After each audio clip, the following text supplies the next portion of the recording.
Today, I'm very happy to welcome my guest, Brian Smith. I had the privilege of being on Brian's Grief to Growth podcast a few weeks ago, I guess it was, and I've been really excited to have Brian come back and talk with me today. So I'll tell you a little bit more about him. Brian is a certified life coach, a grief guide, and a small business consultant whose mission is to help others by sharing the lessons he has learned from decades of experience and study. Brian is on the board of the Soul Phone Foundation and Helping Parents Heal, and he's the author of Grief to Growth, Planted, Not Buried, and the host of the Grief to Growth podcast. And you can find more about Brian and his work at grieftogrowth.com, and it's grief, the number 2, grieftogrowth.com. So Brian, thanks so much for joining me today.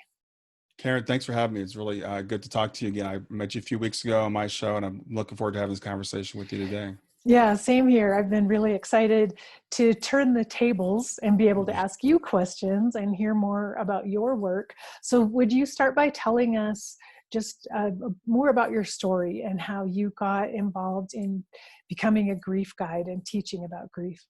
Okay, well, I'll start kind of in the middle, I guess, because everything centers around the point where my daughter passed away. And my daughter's name is Shayna.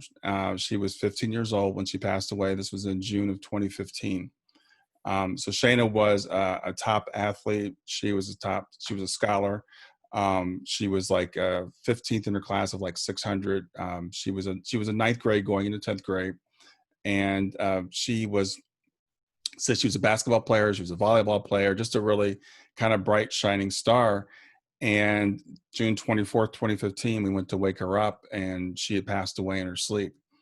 So that is kind of what set me on the journey of really trying to figure out, okay, what do I do with my life after this? Because when you have a child transition, it's just like, it was like the end of my life. I mean, literally, I was like, I did not want to be here.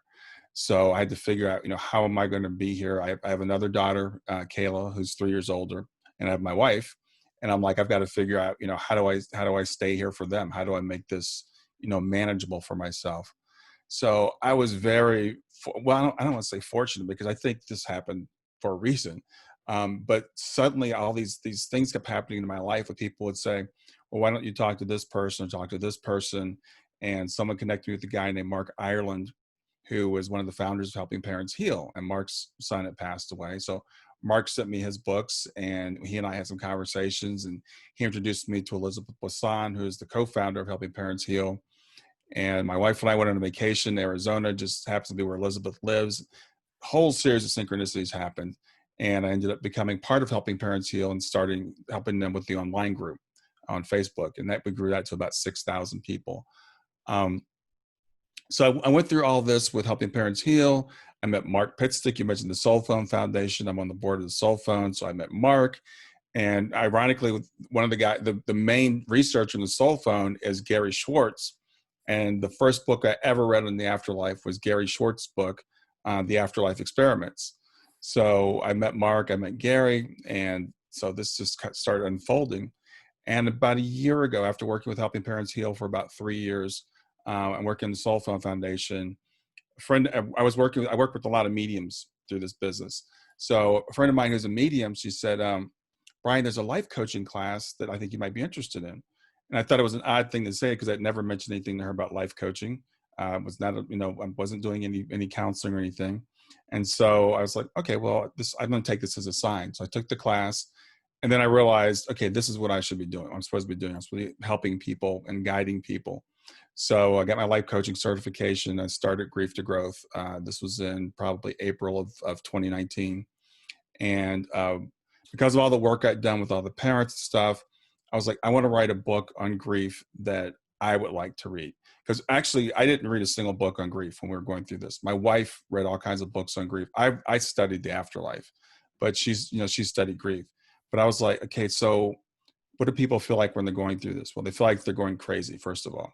You feel like you're losing your mind. You have all these emotions. You don't know where they're coming from. They come and they go. And so I wanted to write about that. I wanted to write about the coping mechanisms that I had figured out, things that I did to get me through it.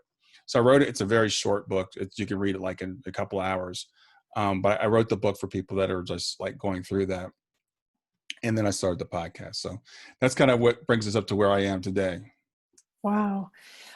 I cannot imagine a more challenging path to follow than having a child die, and especially it sounds completely unexpectedly and shockingly so. And so what a journey that you've been on. Yeah, it was. It's interesting because when you have a child transition like that, people, they want to, okay, what happened? What exactly happened? And frankly, part of it's because they want to kind of insulate themselves against it. They want to know, what did you do wrong, or what did she do wrong, or whatever. Shayna did have rheumatoid arthritis, which was fairly severe. She was on medication for that, and it was under control. It was considered, I guess, in remission. She also had a mild heart condition called Wolff-Parkinson's White syndrome, and she had been treated for that. She'd had a couple of procedures, but it wasn't considered life-threatening. And as I said, she was playing volleyball. She had just played a volleyball tournament the weekend before. And when we talked to the cardiologist after she passed, and we talked to the coroner, the cardiologist said that her condition should not have caused her to die. So it was completely unexpected. I mean, we expected her to live a long, healthy life. And as I said, when she was exercising, we thought there was a slight chance that it might happen, but definitely not in her sleep. But the thing is, it's interesting talking with parents over the years, and we always compare, right? So which is worse, is if your child is going to transition, or if you don't know if it's sudden. So, if and you go through, say we had known and Shane had gone through a couple of years of cancer, and we had to watch her suffer and watch her, deteriorate. And we have a very good friend whose daughter, this is weird. There were three girls on her volleyball team that passed within a year and a half. And Shayna was helping this girl who had a glioblastoma brain tumor, and she was actually going downhill. And the girls and Shayna were working with her. Shayna passed away in June. She passed away in December. But we saw what her family went through watching her suffer, and I'm grateful I didn't have to watch Shayna suffer. I mean, she was healthy one day, and she never had to suffer. And then she was, she's healthy again today, but she's just in a different form. Hmm. Wow.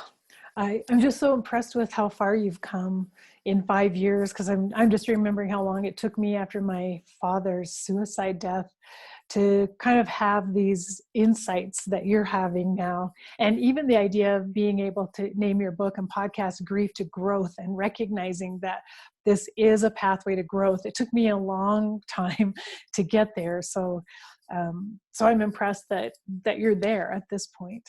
Well, I had the advantage of about a 20-year head start. Instead of starting the story in the middle, so I had a debilitating fear of death from the time I was about 15 until I was about 40. It's called Phanetophobia. I would say it was that level. I would have panic attacks, and I was thinking I was going to die. So because of that fear of death, I did all kinds of research on death and the afterlife and all that stuff. And I mentioned Gary Schwartz's book. I read that book like 15 years before Shayna transitioned. So the one advantage I had is when Shayna did make her transition, and you notice I don't use the word death very often, because Shayna, I just did not, even when we got to the hospital and she was pronounced and the chaplain came out and said, she had gone, I was like, I know she's not gone. I know she's still alive. Now, I didn't realize at the time that I could have a relationship with her. I didn't realize that, I could still talk to her and hear from her, and all the things that I do now. But I did have a big head start. But to say that when she did leave, I did not want to be here. I mean, I was like, I just, people would talk to me about 5 years, and I would get mad. Someone said, "You're going to be here in 5 or 10 years." I'm like, no, I'm not. Do not plan on me being here, for more than a few weeks. So I was very fortunate. Like I said, finding Helping Parents Heal really helped me realize, yeah, I can heal, and it's okay to heal, because when a child leaves, you don't really want to heal. I mean, it's like, I don't want to get better. I want to be sad for the rest of my life, but that wasn't a path for me. Yeah, I wanted to ask you about that because I've worked with a few parents who have had children transition, as you would Mm-hmm. say, who said that very thing to me. I want to grieve at the same level I'm grieving forever for the rest of my life. I don't want to get better. And I'm curious about what you would say to them, or how you talk to them about that. I think it's very natural, first of all. I think, I was, remember I was driving in the car with my wife one day. I was listening to a podcast, and this woman, Donna Vasaki, I think her name is Donna Vasaki, had written a book about her daughter who passed away. And she made a comment, like she said, I was standing on the curb and there was a bus coming by, and I just wanted to step out in front of the bus. And it really caught my attention because I'm like, that's what I've been feeling. I would be driving in my car and I would just say, if I just turn my car off the road, it could be over right now. And I could be with Shana. So I would say to people that that's very normal. It's not, if you're planning suicide or something, then you should get help. I'm going to say that too. But I never planned it, but I thought about like not wanting to be here. And I think that's a normal feeling because you want to be where your kid is. But I will say to people, and I do say to people, very gently in those early stages, just try to get through it right now. Just try to live for another day. Just, can you commit to me that you can live for another 15 minutes or another day? And then those days turn into years. But in those early days, I could not take in too much in the future. It would just overwhelm me. So I just started thinking about, can I get through today? Can I get through tomorrow? Can I get through? And eventually it started to come back. And now I can think about it a little bit longer. I still don't want to be here a very long time, to be frank with you. When people talk about living to 90 or 100 or something, I have no desire to do that because I know how great it is on the other side. But I also know I have things to do here, and I have people that I have responsibility to, including Shana. I believe that we planned this, and I believe that she is still watching over me, and I think that she planned to go to transition earlier to set up what I'm doing now, and I have a responsibility to do that. And I was thinking, when you look at your whole life path, even your Phanetophobia was perfect because it pushed you to start doing some reading and studying that actually prepared you for that event. Yeah, it's really strange when we look back at our lives. And Kierkegaard said, life can only be understood backwards, but must be lived forward. And the older you get, the more that makes sense to you. So I'm 59 now. So I've realized now that all these things that happened in my life that I thought were terrible at the time and the worst thing that could ever happen, they've set me up for the next thing. I was raised in very toxic religion. I was raised as a apostolic Pentecostal, fire, hell and fire and brimstone, hell and damnation, all that kind of stuff. And that's what set me up for the Phanetophobia, because I was like, this God that you guys are talking about, I don't like this guy. I don't understand why he's so angry at me. I don't know why he created me. If all he wants to do is destroy me, I didn't understand any of that. But now, because I did all that study, I know the Bible inside and out. I know the Bible really well, and I do see a lot of redemption. I see a lot. I still appreciate the Bible, and I still quote it a lot. But I had to go through the whole process to figure out. Thomas Jefferson called it the diamonds in the dun. So I had to be able to separate out the stuff that doesn't make any sense from the stuff that's really just amazing. So I tell, like, when I work with my clients, if it hadn't been for Shana transitioning, I wouldn't be talking to you. So when your loved ones pass away and you're feeling like, why did this happen? I'm like, you don't know what it's going to open up to you. And you can see Shana's in my background, when I do my interviews, because I always want to remember that I do everything I do in honor of her. And so I talk about her, and she's a big part. She's the biggest part of what I'm doing now. Yeah, she's looking over your shoulder. She's such a beautiful spirit, I can see. Well, I remember when I was grieving over my father's death, I was worried about this idea of growing. I thought, if it occurred to me, like, maybe my father's death is going to lead to something better and I will grow. But I felt guilty about that, because then I felt like, well, couldn't I have grown some other way? And is it because this was the only way I could grow that his death was necessary, and it's my fault because I was too stubborn to grow some other way? I really struggled with that for a long time. Did you feel any of that, or do you encounter that? Yeah, there is. It's interesting how we think that we have so much power as individuals. Like, I caused her death, and like you said, if I grow from this, then it's my fault that she left. And again, I think I can only speak as a parent, but especially I think as a parent, because we feel responsible for our children. And Shana was only 15, so she was still a baby in my eyes. So there's a couple of things I want to say about that. First of all, that assumes that the person that left missed out on something, that death is the end and it's, they're gone. that's not the end. They've transitioned, and the way I look at it, Shayna's having a really good time right now. So she's back at home and relaxing. I'm still at work. So I don't feel sorry for Shayna in that sense. The other thing I want to say about that is that it's just human nature. People only grow, not only grow, people mostly grow through things becoming uncomfortable. And it's really evolutionary if you think about it. If you're a creature and you're doing something that works, you're going to keep doing the thing that works. It's the least expenditure of energy. It's the most efficient thing to do. So we only change when something really comes and knocks us off of our course. So we do, unfortunately, grow by pain and by discomfort. These are the things that cause us to rethink what we're doing, to look at things differently.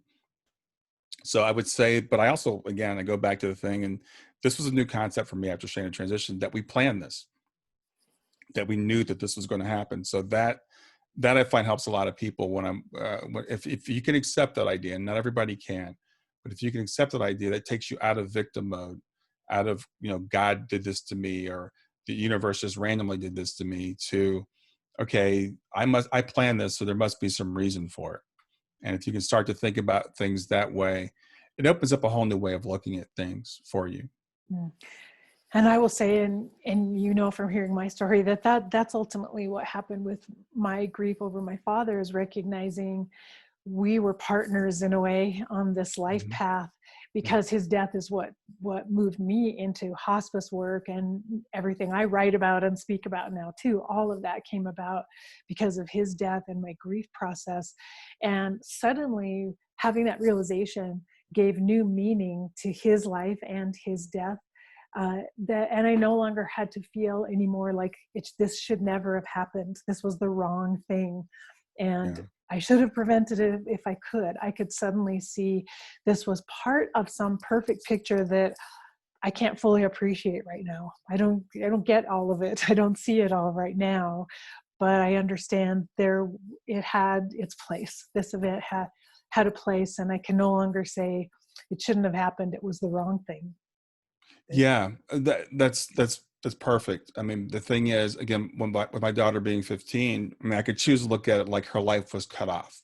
She only got 15 years, and that's not fair. Or I could choose to look at it like we all get a certain amount of time, and in the scope of eternity, um, 15 years, 80 years, 90 years, 100 years, it doesn't matter. I don't think anybody in heaven is going, "Wow, I'm sorry, I only got 15 years." And also, if you believe in reincarnation, we get to do it all over and over and over again. So it's really a matter of shifting the way that we look at that person's, transition, and what does it mean to our life, what does it mean to their life. And I think Shayna, there's indications that she only planned to be here a short time. She made comments when she was young. She made a comment just a few weeks before she transitioned.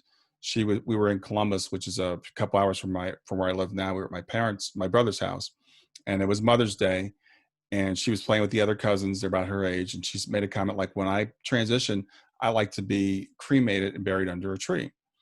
And my other daughter tells us a story after Shayna had transitioned, and we were talking to Kayla about, should we, have her body cremated, or should we, bury her or whatever. And she tells us the story. We're like, well, why would Shayna say this to you? Were you talking about death? Were you? And she goes, no. She goes, Shayna was just weird. But Shayna, dropped little hints like that. And I remember when she was I think she was about 10, and she just was crying one day, and I was like, "What's wrong?" She said, "I don't want to grow up." And she's got your sister's 3 years old. She's like, "I don't want to get boobs. I don't want to have a period. I don't want to." I said, "Sweetie, I'm sorry. That's the deal. When you come here, we all have to grow up." But she just never. She said she never really wanted to grow up, and she embraced life like she wanted to experience everything. Everything was adventure to her. So when she was diagnosed with arthritis, I remember we were walking down to the lab to get blood work drawn. She goes, "I wonder what it's going to be like to get the blood work drawn. What's going to be, what's going to be like to have anesthesia, when she had to have her procedures." Remember one time she said, I wish I could break my leg." And we're like, "Why?" She said, "Because I want to know what it's like to walk on crutches."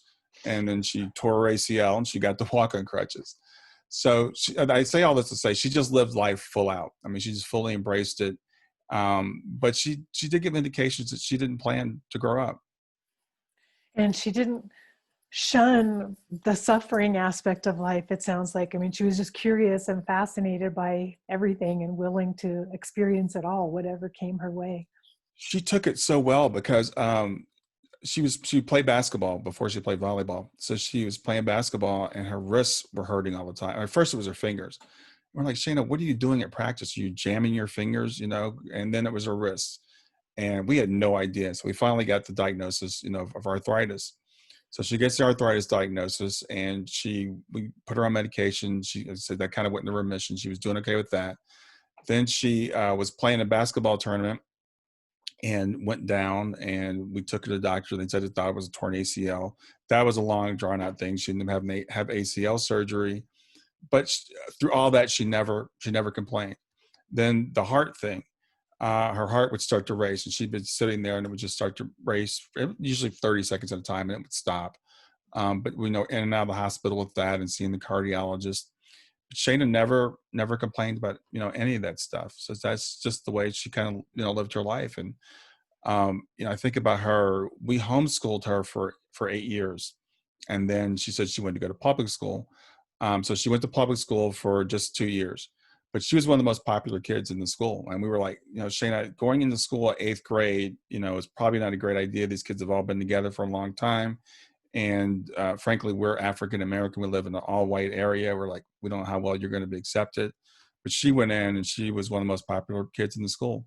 She started playing volleyball in June and said, I want to go out for the high school team in August. And we're like, you've never played volleyball before. These kids have been playing since they were like 5. You played basketball, but she made the high school team. And then she went out for AAU team. She went out for the regional team and she called us from tryouts. She said, they've asked me to play nationals as opposed to playing regional. So she just, everything she did, she was just like, she was, first of all, frankly, she was good at it. But, and again, I think back to the day she was born. She was born, first of all, her birth took like all day long. It was supposed to be a short thing. It was what do they call it? Induced. It was induced labor. But it took all day long. So she finally comes out and the nurses said, you got a real, challenge in your hands. Just the way she cried when she was born. Like, you could tell she was strong willed. And I remember when she was about 2 years old, I looked at her and I said, I hope she uses whatever power she has for good, not for evil, because this child, she can do anything she sets her mind to. And so I'd say this, and everybody probably talks about their kid this way, but I've talked to so many parents who've had kids that left early, and there seems to be something that almost all of them have in common, that they were very usually kind of outgoing, even though she was not really a loud person, but just led by example and just lived life to the full and just made a real impact. So when she left, when I was 15, I'm like, man, what a waste. I mean, she was just on her way. She she was going to go to Ohio State, which is my alma mater. She wanted to be a vet. I thought all the things she's not going to be able to do. But now I look at it and I'm like, okay, she's having an effect all over. She's through the work that I do. We got to meet Suzanne Giesman, who's a fantastic medium. She was using Shayna in her presentation. She would actually put Shayna's picture up as one of the things, in her presentation. And she said it was inspired by Shayna. So my wife used to always tease Shayna and say, you're going to be famous one day. And Shayna would always say, oh, no, I'm not going to be famous. So we kind of, even joke with Shayna to this day about how her name is getting around. Have you, I know you started learning about the afterlife before she died in order to deal with your fear of death, but have you had experiences with Shayna since she died, communication or other contact from the afterlife with her? Yeah, she's really active. It's kind of hard to know where to start. All kinds of signs. I mean, crazy things like, like synchronous she set up in our life, people that we've met, stuff like that. Things that are kind of normal, I guess, turning on the ceiling fan, turning it off, messing with electricity in the house. She messed with my computer one time. I remember I was talking to a meeting a few weeks later. She said, Shayna said something about your computer. I said, tell Shayna to stop breaking things, because she would mess with the electricity in the house. One time I was out walking and I listen to music when I'm walking and it stopped. And then I turned it back on and I was walking again and it stopped again. And I thought, I wonder if this is Shayna. This would be weird if Shayna was doing this. So I said, Shayna, if this is you doing this, make the music stop. And it stopped like right then at that moment. Um, so yeah, she's given us all kinds of signs, like butterflies and things. I remember one time, this was a couple months after she had passed. So we were on vacation. It was the first vacation, just the three of us. And I was having a terrible day. So I get up early and I went for a walk. And I said, Shayna, I need a sign from you today. And I said, I told her I want our sign to be dimes. So if I find a dime, then I'll know you're with me. And so we're catching the ferry to go across to this island, and we're catching a van. And my wife and my daughter get in the front seat, and I decided to get in the back seat. There was room in the front, but I decided to get in the back. So I bent my head down to get in. I looked under the seat. There was a dime sitting there under the seat, just a single dime. So yeah, she's given us all kinds of signs, and she communicates to us through mediums. She'll drop in on mediums. I mentioned Suzanne Giesman earlier. She'll drop in on Suzanne and say, I have a message for my parents, and Suzanne will call and deliver a message to us. So yeah, we've heard from her a lot. That's nice to hear. I know I have had a belief in an afterlife, or at least an awareness of an afterlife, for a long time, since I was a child, I think. And that for me also was really helpful, like believing that my dad's life here wasn't limited to just this one lifetime, and that there's something beyond it and something more. But do you encounter a lot of people in your grief work who don't believe in an afterlife and can't believe in that, and what do you tell them in that case? I haven't, and I guess just because the people that have been brought to me, that I haven't encountered that yet. And that is a great question, because I went to a traditional grief counselor for about 3 sessions, and it did absolutely nothing for me. A great guy, nothing wrong with him at all, but I ended up like bringing him more comfort, I think, than he brought me. And after 3 sessions, I said, if I need you, then I'll come back. And he goes, yeah, I don't know if you're going to need me again. It's not because I was doing so great, but I hesitate to say this, but for me, believing that Shayna continues is what keeps me going. And I feel really badly for people that can't believe that. And I know traditional grief counseling is like, you have to get over it, you have to accept the loss, and you have to move on. I guess because I've been part of helping parents heal, and that's a big part of what we believe in, or we don't have any dogma, but I tell people, if you come and join our group, you're going to hear about the afterlife a lot, because that's what gets us through, and that's who I believe we are. Now, but I don't ask people to have faith with no reason, and not just based on the Bible or any other scripture. I mean, I'm an engineer. My background's in chemical engineering, and I sold computers for a very long time. So I'm a very analytical person. So when I said I did all this research, I was studying scientific studies on mediumship. I was looking at near-death experiences, but also especially veridical near-death experiences. Someone who can prove that they were outside of their body. Like I interviewed Karen Thomas a little while ago, and she saw the doctor that was coming into the room to do surgery on her, and could identify, what he was wearing and stuff like that. And there's so much of that out there. And physical mediumship and EVPs, et cetera, et cetera, et cetera. So what I tell people when they work with me, I'm like, if you can't quite get there yet, that's okay. Let me know what kind of evidence you need. And one of the things I do is I take people to resources. I'm like, go to nderf.org and read some of these near-death experiences. Look at the research that Dr. Gary Schwartz has done, or Julie Beischel has done. You say mediumship is baloney. Some of these mediums have been scientifically tested, and they've done all kinds of blinded studies that show they're not cheating. There are fakes, there are people that are bad mediums, but there are people who are very real. And I share with them my experiences that I've had with mediums and with Shayna and with signs and stuff. So if someone came to me and said, I can't believe this, I would say, just give me a chance to try to prove it to you. I like that idea of sharing the resources, because I think a person probably has to come to that awareness gradually, and maybe through their own experiences, but by opening their mind to it and learning and listening and hearing more, that helps move them closer to a place where they themselves could have an experience with something beyond just this physical life. Yeah, I interviewed Dr. Bernardo Kastrup the other day for my show, and I think that it just aired like a week or so ago. He's a computer scientist and a philosopher. He's got PhD in computer science and philosophy. And I've read his books. He lays out a very compelling argument for the fact that consciousness precedes the material. And this is a logical argument. It's not an argument based on faith. So for people that are left-brained that want to say, I need to see the evidence, I'm like, okay, read his book. And he debates, with people who are materialists all the time, and holds his own, with those people. I also try to remind people that the idea that we are only our bodies is really a relatively new idea. The last 150, 200 years of man's, 10,000 year history, at least.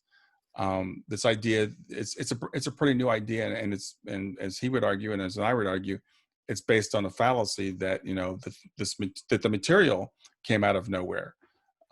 So that's how I try to, like I said, try to reason people, I guess, into the fact that we are more than our bodies appear to be. I do deal with skeptics sometimes, not so far in my work, but I had a guy say, well, there's no evidence for any of this stuff. And I said, well, go look up Dr. Julie Beischel and go look up Dr. Gary Schwartz and look at their work and look at their papers. And a guy comes back to me and he goes, oh, wait a minute. This is mediumship. You didn't tell me it was medium. Well, that's just baloney. And I'm like, well, that's not a very scientific attitude, because scientists don't look at something and say it's impossible. They would study it and they would set up an experiment and they would prove whether it's possible or not. And I know that quantum physics is misused a lot by some people, but what quantum physics does tell us is the universe doesn't work exactly the way we thought it did. We thought the universe worked this way. We find out it actually doesn't work this way. And this idea of idealism that consciousness precedes the material makes sense out of a lot of the problems we have right now. And I'm sure you're aware of the hard problem of consciousness, they call it. How does consciousness arise out of something that's not conscious? And no one can explain that. It doesn't make any sense. There's no reason why we should ever experience anything, but we do. So how do we explain that? Mm. Yeah, that's a really good point. And I wanted to bring in what you talked about in the very beginning, being raised in a toxic religion with some toxic beliefs about God and heaven and hell. And when people move beyond those beliefs, I think it's really common for a lot of people to completely reject the idea that there is anything other than the material. And Yeah.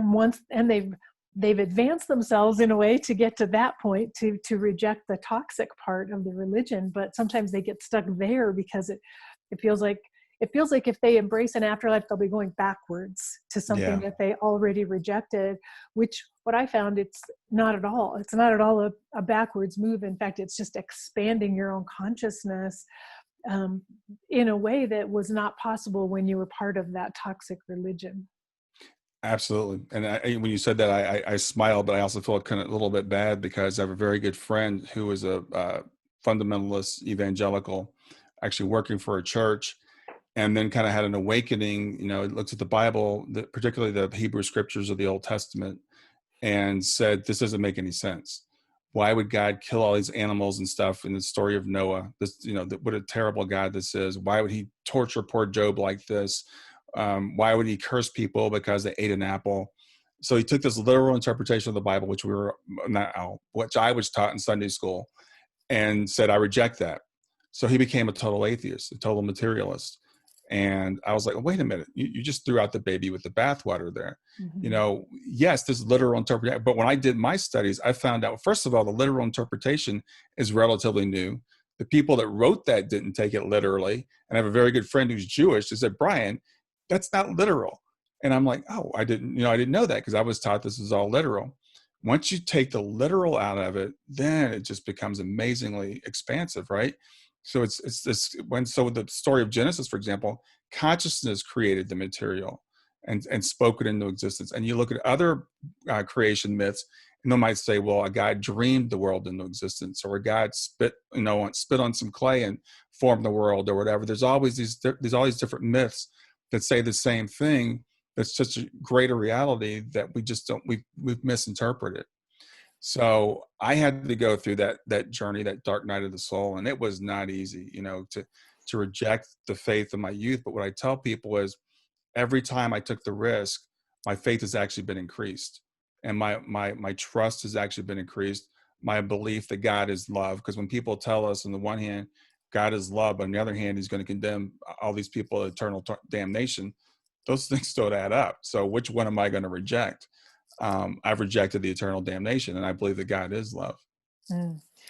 Same here. And I went through that process of going into medicine and really studying science and seeing what was incompatible about the old religious beliefs I was raised with, and with what I was understanding and learning about science. But then, and going through a period when I believed that there was a battle and a schism in between religion and science, Mm-hmm. until I got to this point where they actually merged. And it's like everything I learned in science was just proving to me that there's a divine benevolent universe here that created everything and spoke this everything into existence. So science became the pathway for me to a higher consciousness. And I believe that's how it could happen for other people if they don't just get stuck in that materialistic place. Yeah, well, and you just made a very important point there. A lot of people confuse science with materialism, and science is a methodology. Materialism is a philosophy, and that's what we've forgotten. We think materialism is science, and it's not at all. It's another philosophy. The whole idea of materialistic atheism, again, it's a relatively new development in mankind, and it became, I almost look at it as a form of hubris, where we got to the point where it's that we pretty much know everything that we can know or we need to know, and we don't know, we'll be able to figure out with our instruments. And we rejected anything that we can't measure, but we know there are things that we can't measure. Love, for example, but we know love is real. It's not a thing that can be measured, but we all experience it. So there's things that are not what we consider real, and we've just really tripped ourselves up by confusing a philosophy with a methodology. And I think it's really cool how science is coming around full circle to tell us, this. I always vision this path. It's like they're coming around, and the philosophers and the theologians are sitting there, and it's like you finally got here. I think that's where science is kind of getting to now. Yes, exactly. Oh gosh, I never imagined our conversation would go in this direction, but it does seem really relevant that right now in our society, we're so polarized in a way that we don't need to be. I mean, the possibility is there to transcend this dualistic thinking and the culture wars we're having, the battles between different groups in our society.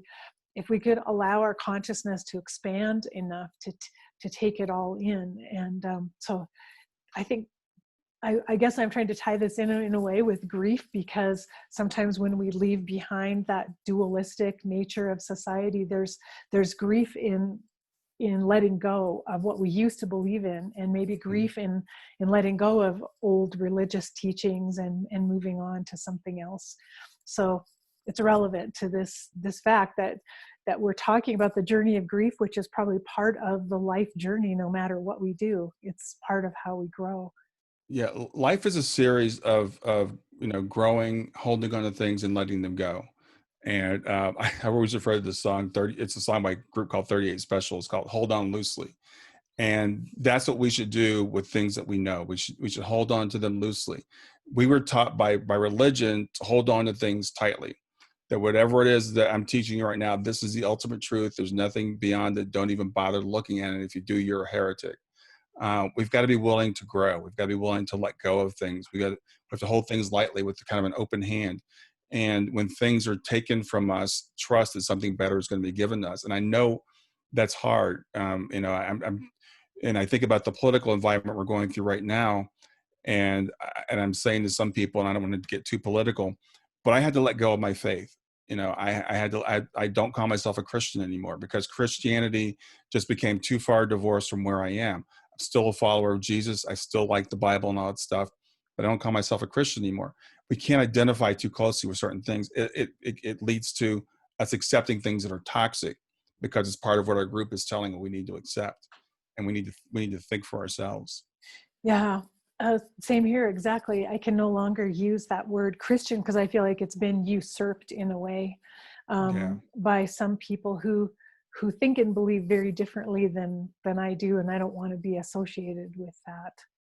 It was really hard for me because I was raised as a Christian, and it means little Christ, and I like that idea. I like the idea of Christ consciousness. My family's all they're Christians, so it's really hard for me to let go of that label. But I finally realized it just became too confusing and too confining, because I'd have to say I'm a Christian, but I'm a Christian, but I'm a Christian, but and I'm like, how many buts can you add to it and still be a Christian? Yeah. Yeah, that's a really good point.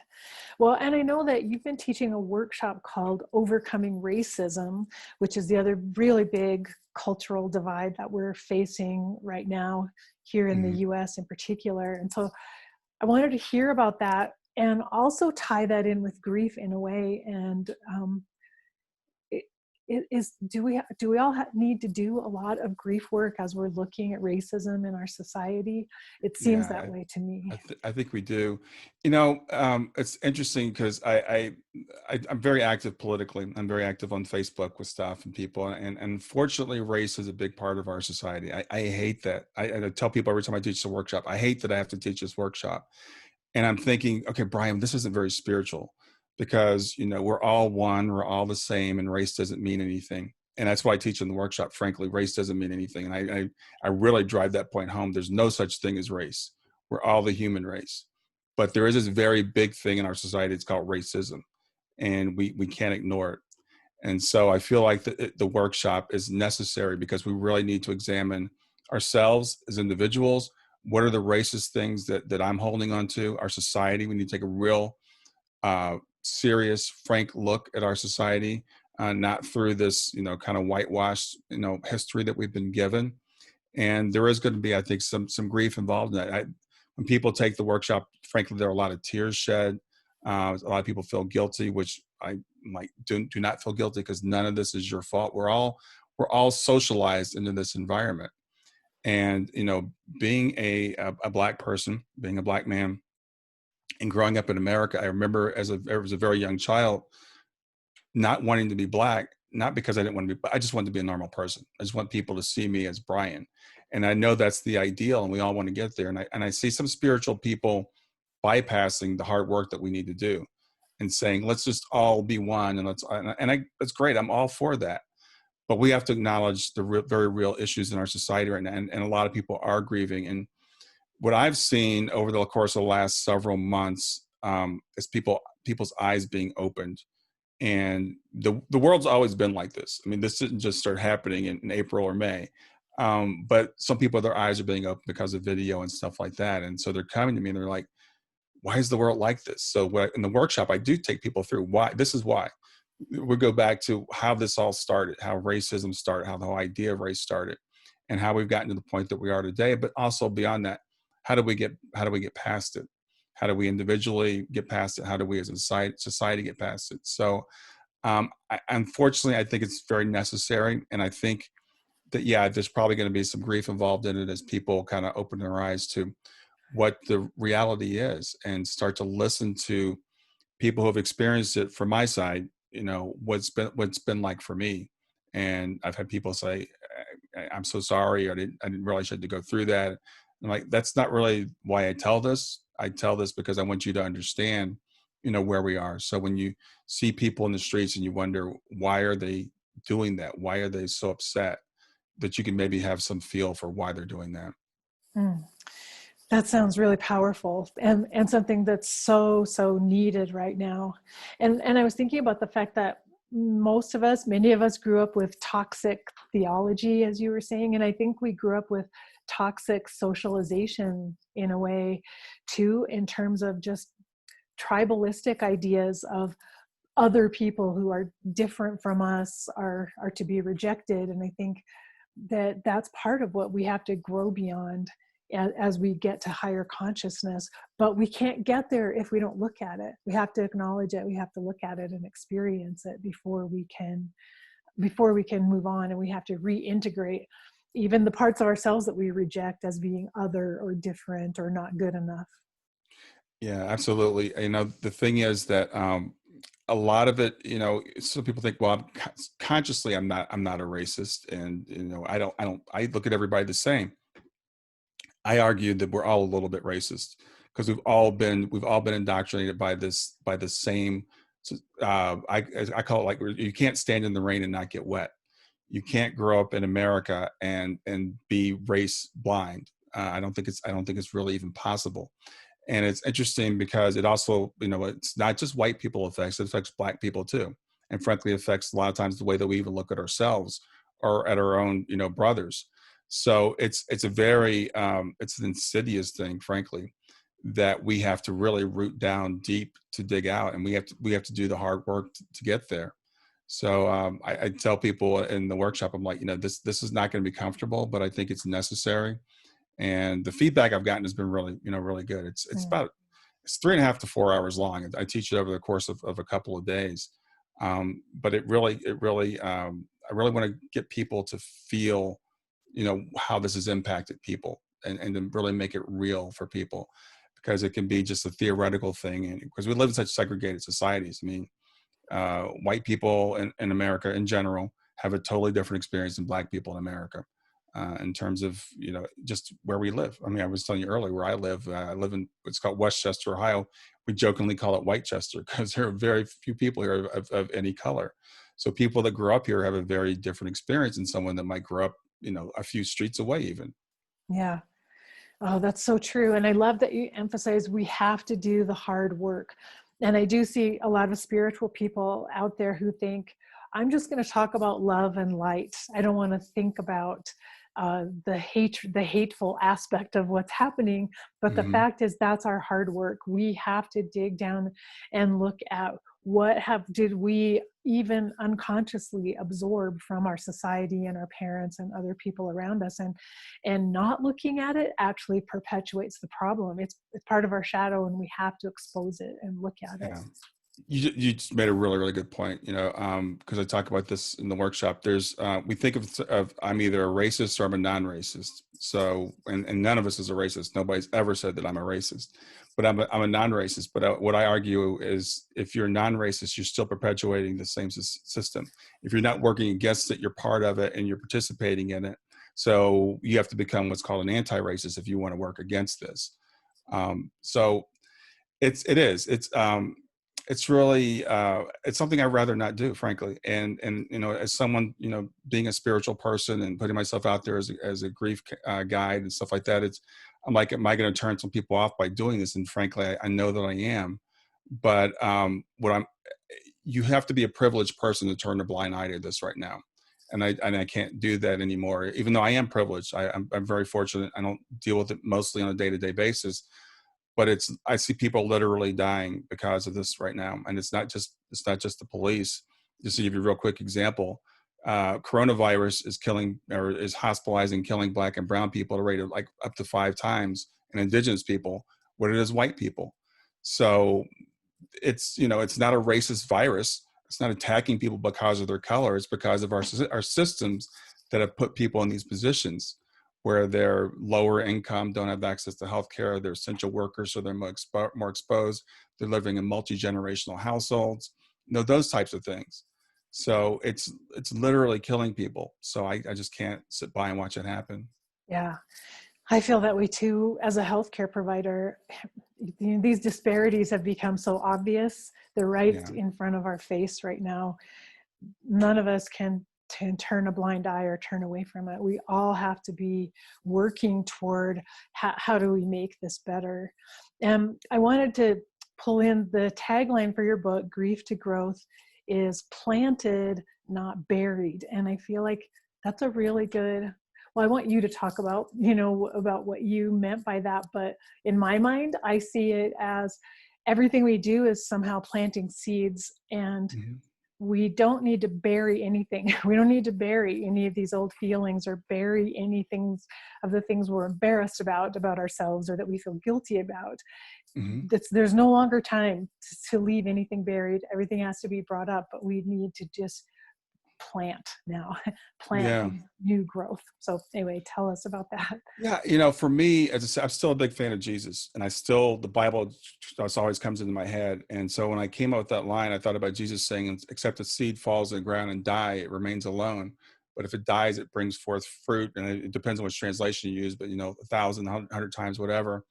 So what I was thinking is when we go through this grief process, we feel like we've been buried. We feel like I'm over, it's done, it's cold here, it's pressing in on me, I'm never going to see the sun again. And I want to get people, think of yourself as a seed, and you've been planted. You can't grow until you've been planted. Jesus said, if a seed remains alone, it doesn't do anything. It has to fall to the earth and die. So let's look at this grief process as something that is opening up a new chapter in your life that could bring forth fruit. And it goes right back. Everything, I was reading, I said, I just had Bernardo on a couple weeks ago, and he talked about everything in this life as a metaphor. And Swedenborg talks about it too. It's all correspondences. So this virus is another opportunity. It's exposing things in our society that we don't want to look at. It's exposing these inequities. And it's giving us a chance to look at them and say, do we want to do something about this or not?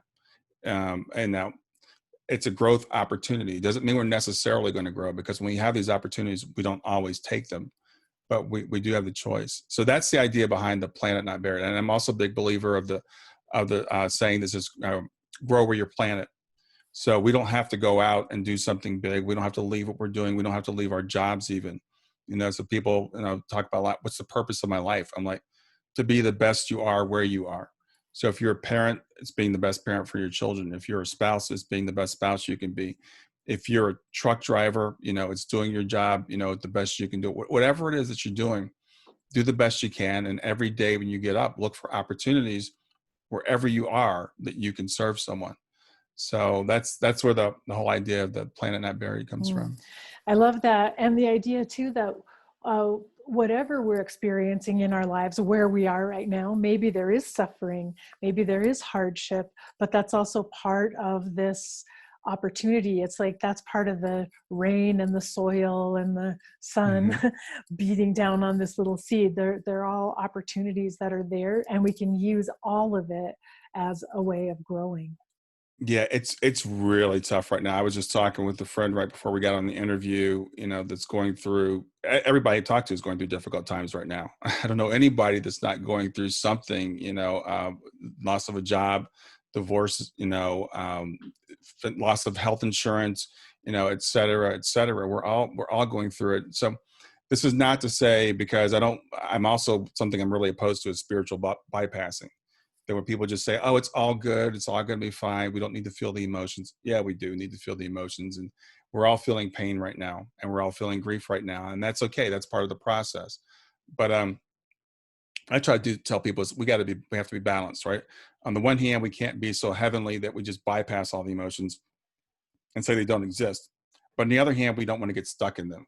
We don't want to say this is the way it's going to be forever. So when I do my meditation, which is part of my practice, I do, every day, I'm like, one of the things I do, first thing I get up in the morning is try to think of 3 things that I'm grateful for before I get out of bed, to just try to frame myself the right way.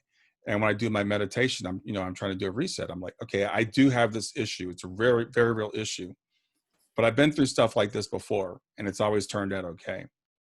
So just that balance, it's real. I have to face it. I have to deal with it, but I know it's going to be okay. I know ultimately it's going to be okay. I love that. And ultimately, things may not turn out the way I had imagined or wanted or wished for, but it's still okay. There will be the growth that happens is going to be okay. And it just may be different than what I would have picked out for myself if I could have. Yeah, I think, and I'm getting a little bit better about this. I should be. I'm 59 now, but I'm starting to realize that life is a journey, right? So there's always ups and downs. And I love this, just as a Taoist story about this farmer that he finds a wild horse, and his neighbors come to him and say, "It's a great thing you found the wild horse." And he says, "Well, maybe." And then the next day, his son's trying to break the horse, and he falls and he breaks his leg. And the neighbors come to him and say, "Well, it's terrible that your son broke his leg." And the farmer says, "Well, maybe." And then the next day, the army comes, they're conscripting people in the army, and the son's got a broken leg, so he can't go to war. So the neighbors come and they say, "Well, it's a great thing your son couldn't go to war." He says, "Well, maybe." So the point of the story is, first, the story never ends. And other thing is, we judge these things, and I do it too, as good or bad. And I'm trying to get out of that habit. So when something happens to me, I'm like, that's not good or bad. It's just what happened. The other thing is the lesson for me from the near death experience is this life is really a short period of time. And ultimately, we all end up back at home. So ultimately, everything literally will be okay. And we'll look back at these times, and even the worst times we've gone through, and we'll say, yeah, that was rough, but I got through it and I learned something from it, and I grew from it. So what I do is people in the current, I say, I have an exercise I work with them. I actually got this from Terry Daniel working with her, is like you draw a timeline of your life and you put in all the things you think were bad. And that's an exercise that I think a lot of people do. But then Terry added to it, like go in and put in the things, the growth that came out of those things. So I think for almost everything I've ever been through in my life anyway, I can find something, some way that I grew out of that. And I think about the feeling I had when I was in it, and I always felt like this is the end. It's over. This is the worst thing that could ever happen to me. So we just have to learn how to kind of, I guess, ride it out and have faith in the benevolence of the universe, and have faith in the experience, and know that it's all going to be okay. Mm. Yeah, I think that's the perfect attitude. That's the best we can do right now, because we're so much is uncertain and unknown, and we don't really know where we're headed, where we'll be in a few months' time, or what will be happening. But we have to trust in the benevolence of the universe overall, and that maybe we can't even envision or imagine what's going to happen next. Yeah, well, the thing is, when I tell people, again, I'm kind of an analytical person, so I'm like, okay, you don't have to accept this. You don't have to accept that the universe is benevolent. You don't have to accept soul planning. You don't have to accept that you planned this. So it's a choice. So here are your choices. You can believe either the universe is you've been punished by God, or the universe is just arbitrary. That's a choice. How does that work for you? Or you can accept, maybe I planned this and maybe something good would come out of it. So how does that work for you? And try each one on and see, which one helps you feel better. And the thing has happened either way. Reality is not going to change either way. The loved one that died, or the job that you lost, or whatever, that's not going to change. What can change is how you look at it. And so this approach that I'm suggesting to people, or I'm offering to people, I think can help make people more productive and to come out of that thing. I've seen people, because people ask me, do you ever get over grief? And I'm like, you can. Well, first of all, I don't think you ever get over it. You learn to live with it. But you can, but you don't have to. I've seen people stuck 10, 15, 20 years after a child has transitioned, still just as angry as they were the day that child transitioned, still just as confused, mad at God, and not moving forward. That's a choice that we can make. We can choose to just sit there and say, this is the way I'm going to be for the rest of my life. And again, I think that's really common, because I felt that way myself for a little while, till I realized this is not going to work for me. And it's not fair to the people around me, and it's not fair to my daughter. And your loved one that's transitioned, they're still with you, and they still care about you, and they don't want to see that for you. So you have to think about them too, because not that some people say they don't have negative emotions. I think they do empathize with us. And I think if they see us, miserable, then they're going to feel bad for us. Yeah, and they may also recognize that there's something about this whole experience that we're not getting, that they wish for us that we could see it, that we could see the bigger picture better. I think so. Absolutely. I really do. Well, Brian, tell our listeners how they can work with you, because I know, you are a grief coach, and people could connect with you and work with you. So how do they get in touch with you? They can get in touch with me through my website, and it's www.grieftogrowth.com, grief, the number 2, the word growth.com. My book is available there. You can link to my podcast. You can book an appointment with me. I do offer a free 30-minute consultation for people to decide whether they want to work with me or not. So you can reach me that way. Yeah, well, similar to you, after my dad's death, I had some unhelpful experiences I actually went to a psychologist, but what didn't help me at all with my grief. And I wish that you had been there when at that time, because I do believe that talking with you would have been helpful to me. And so I'm sure there are people out there listening who would resonate with your work. There's obviously a place for psychologists and therapists and stuff like that, and that's not me. That's not what I do. What I do is people, I help them with resources. I help tell them like what I've been through. I tell them what works for me. I give people reasons to believe. And frankly, I'm just there for people to talk to. Sometimes people feel just better talking to someone who understands. I've got a client right now that she's just like, she said, well, my husband and my people are asking me, why do you like talking to Brian? She said, it just makes me feel better, to talk to him, because you can just be yourself, and we can talk about all those crazy thoughts that you had that you thought nobody else had. And I guarantee you've had it, somebody else has as well. Mm. Oh, that's wonderful. And I'm so grateful that you were willing to come on and talk with me, Brian. It's just been so much fun to hear more about your story and your work. And I'm really happy to be able to share that with other people. Oh, I appreciate you having me. I love talking to you, Karen. So this has been great. Yeah, we'll have to get together again. I feel like we could talk for hours. Yeah, for sure. Well, take care, Brian. And until the next time we meet each other. All right. Enjoy the All rest of right. your day. All right. You too.